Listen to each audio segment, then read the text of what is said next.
Hei och välkomna! Kas alustasid äsja rootsi keele õppimist? Vahest oled käinud esimeses tundides või kuulnud meil ehtsat rootslast rääkimas?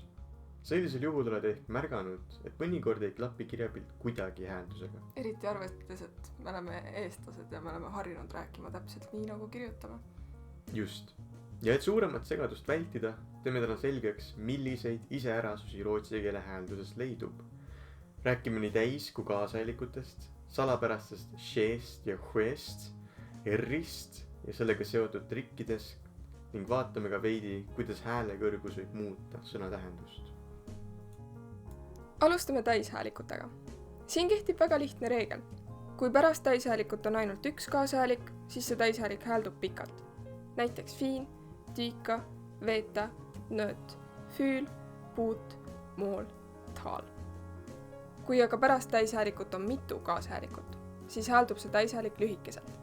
Näiteks finnas, tükt, vett, kusjuures lühike e ja ä häälduvad samamoodi. Nött, full, pot, moll, tal. Ja ongi kogu kunst. Kuulake, kuidas hääldatakse pikki vokaale Rootsi eri piirkondades. Hus, bil, år, hav och mat. Mer, bota, häl, nöt, byta.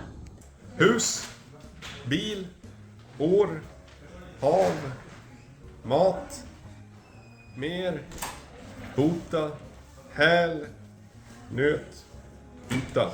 Hus, bil, år, hav, mat, mer, bota, hel, nöjt, byta.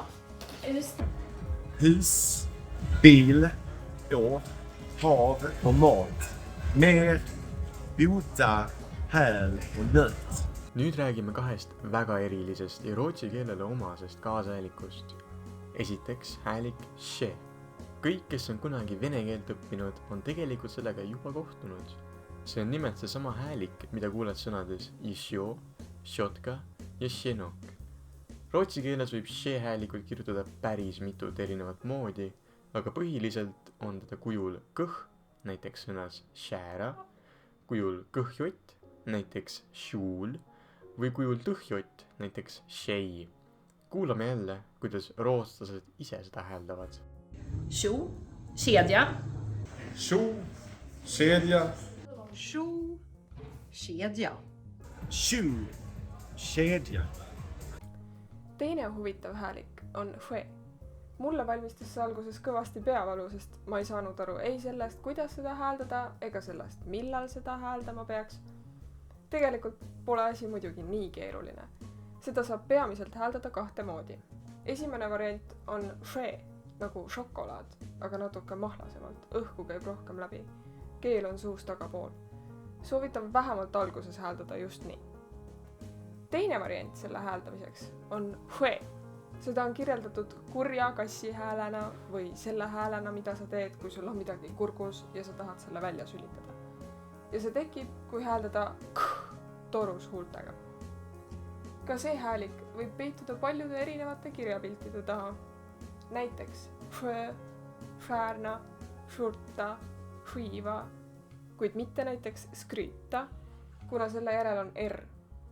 Samuti leidub seda prantsuskeelsetes laensõnades. Näiteks chef, generöös, station, bagage. Siin on mõned näited rootslastest, kes hääldavad sõnu, kus she häälik esineb. Sjuk, prestation, bagage. Sjuk, prestation, bagage. Sjuk, prestation, bagage. Bagage. Prestation. Järgmisena räägime R-ist. R-i hääldus iseenesest on väga lihtne. Kas tavaline meie ra või inglise keeles tuttav ra. Lõuna-Rootsi külasades võib kõrva jääda ka prantsuse pärane r või ra, nagu selles videos. Rius dör laboratorium. Och sen retroflex. Göteborgskan, ord borta, kar, barn. meeles tuleb pidada aga seda, et R mõjutab hääldust, kui ta on kaasajaliku ühendis. Nimelt toimub häälduses üks põnev protsess, mida esineb ka näiteks hindi ja urdu keeles. Vaatleme seda sõna, kors. Seda ei hääldata mitte kors, vaid hoopis kosh. Sama nähtus on näiteks sõnades juut, juurd, barn ja soorl. Või ka eraldi sõnades, mida hääldatakse kokku. Forsent. Pange tähele hääldust nendes videokõipides. Ros, dörr, laboratorium, göteborgskan, bord, borta, Karl, barnen. Ros, dörr, laboratorium. Göteborgskan, bord, borta, Karl, barnen. Ros, dörr, laboratorium. Göteborgskan, bord, borta, Karl, barnen. Rootsi keeles nagu ka eesti keeles on sõnu, mida kirjutatakse täpselt samamoodi. Nende hääldust võib eristada toon, mis tähendab sisuliselt hääle kõrgust. Näiteks tähendab anden parti, aga anden hoopis hinge. Kuulake, kuidas rootslane seda demonstreerib. Anden, anden. Juba esimesi rootsikeelseid fraase õppides märkab, kuidas mõne sõna lõpp jääb vahel hääldamata. Näiteks ja, o ja d. Mõnes jällegi muutub hääldus pikemaks. Näiteks dom. Eriline on ka see, et KPT sõna alguses hääldatakse nii-öelda puhanguga koos h-ga. Näiteks a-de kanja. Jotti saab kirjutada mitut moodi. Jott, näiteks jaama, d-jott, näiteks jüür, g-jott, näiteks jurt, h-jott, näiteks jüület, l-jott, näiteks jüüs või y, näiteks jooga. Lisaks hääldub G mõnikord jotina, näiteks jespa. Ja nagu juba mainisime, k-šeena, näiteks šäära või šülskoop. See juhtub, kui need on i, ü, ä, e või ö ehk eesmiste vokaalide ees.